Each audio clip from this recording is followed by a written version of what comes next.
Hi అండి అందరికీ welcome to Priya Chandu vlogs. ఇవాళ మన వీడియోలో ఒక సబ్స్క్రైబర్ తన బ్రేకప్ స్టోరీని అయితే షేర్ చేసుకుంది. చిన్నప్పటి నుంచి అతడే నా ప్రపంచం అనుకున్న అమ్మాయి అదే ప్రపంచం ఒకరోజు కూలిపోతే ఎలా ఉంటుందో ఎప్పుడైనా ఊహించారా? బంధం పేరు బావ, కానీ ఆ బంధంలో దాగి ఉన్న ప్రేమ చివరికి మోసంగా మారితే ఇది ఒక అమ్మాయి ప్రేమ కథ కాదు, ఆమె నమ్మకాన్ని చీల్చేసిన కథ. ఈ స్టోరీలోకి వెళ్ళబోయే ముందు మీకైతే ఒక మాట చెప్పాలండి. నా కంటెంట్ మీకు నచ్చినట్లయితే లైక్ చేసి షేర్ చేయండి. ఇంకా మరిన్ని వీడియోస్ కోసం సబ్స్క్రైబ్ చేసి పెట్టుకోండి. ఇంకా తనలాగే ఎవరైనా స్టోరీ మన ఛానల్లో షేర్ చేసుకోవాలనుకుంటే డిస్క్రిప్షన్ లో ఇచ్చిన నా ఇన్స్టా ఐడికి అయితే సెండ్ చేయండి. మీ ఎంకరేజ్మెంటే నాకు ఇలాంటి చాలా వీడియోస్ చేయడానికి బూస్టప్ గా అయితే వర్క్ చేస్తుంది.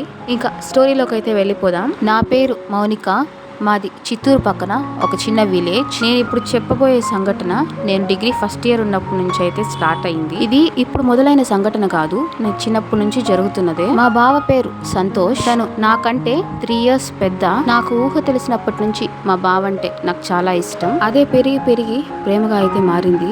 మా బావకి చిన్నప్పటి నుంచి కోపం చాలా ఎక్కువ. అందుకే ఎప్పుడు అమ్మ నాన్న ఎవరిని చూడ్డు, కోపం వస్తే ఎవరినైనా కసిరేస్తాడు, ఏమైనా అనేస్తాడు. నాతో కూడా అలానే బిహేవ్ చేసేవాడు. కానీ ప్రేమించాను కదా అని సర్దుకుని పోయాను. తనకి నేనంటే చాలా ఇష్టం, కానీ అనుమానం కూడా.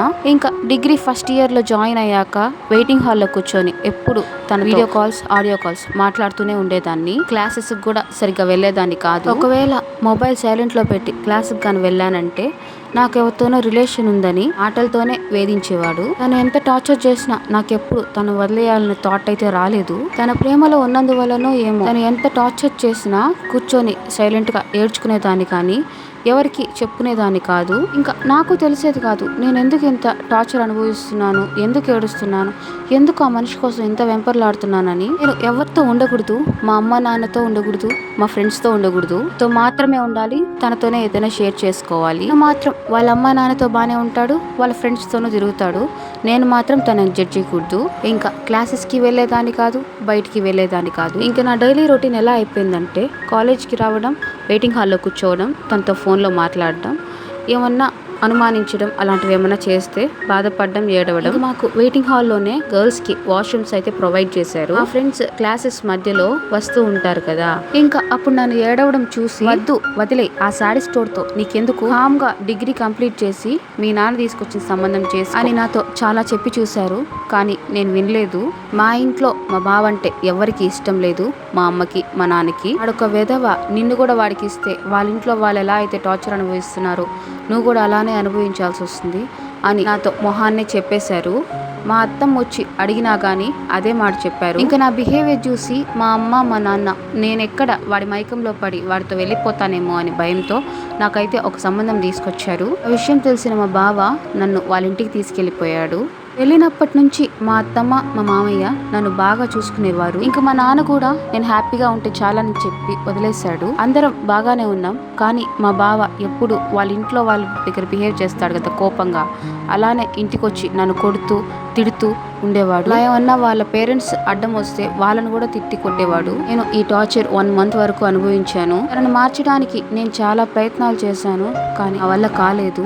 ఇవన్నీ చూసి మా అత్తమ్మే మా నాన్నకు కాల్ చేసి నన్ను తీసుకెళ్ళిపోమని అయితే చెప్పింది. మా నాన్న నన్ను తీసుకెళ్ళిపోవడానికైతే మా అత్తమ్మ వాళ్ళ ఇంటికి వచ్చాడు. ఇంకా మా నాన్న నన్ను చూసి షాక్ అయిపోయాడు.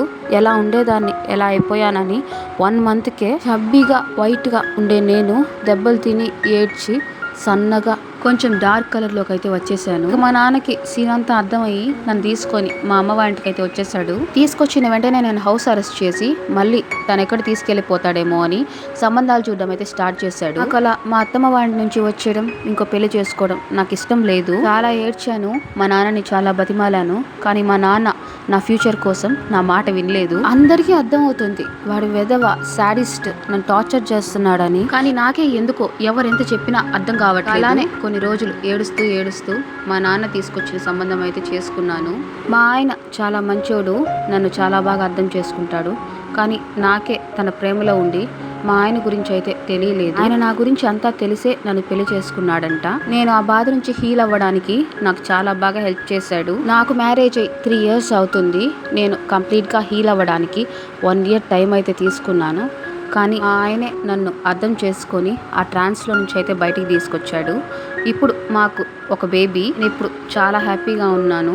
అయినా నాకు అప్పుడప్పుడు అనిపిస్తూనే ఉంటుంది, మా బావ మారి నన్ను బాగా చూసుకుంటే నేను ప్రేమించిన అతనితోనే నేను హ్యాపీగా ఉండేదాన్ని కదా అని మనం అనుకున్నట్టు మన లైఫ్ ఉంటుందా? వాడు ఇప్పటికీ అలానే ఉన్నాడంట, ఇంతవరకు పెళ్లి చేసుకోలేదు. అలానే అందరినీ అరుస్తూ కోప్పడుతూ తన బిహేవియర్ అయితే ఏ మాత్రం చేంజ్ చేసుకోలేదు.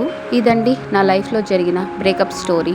బ్రేకప్ పైన నేనైతే ఈ రోజుకి మా ఆయన వల్ల చాలా హ్యాపీగా ఉన్నాను. ఇదండి మన సబ్స్క్రైబర్ మనతో షేర్ చేసుకున్న తన బ్రేకప్ స్టోరీ. అయితే తనకు బ్రేకప్ జరిగి మంచిదే అనిపిస్తుంది. మన పేరెంట్స్ ఎప్పుడు మనకు మంచి జరగాలని ఆలోచిస్తారు కదా.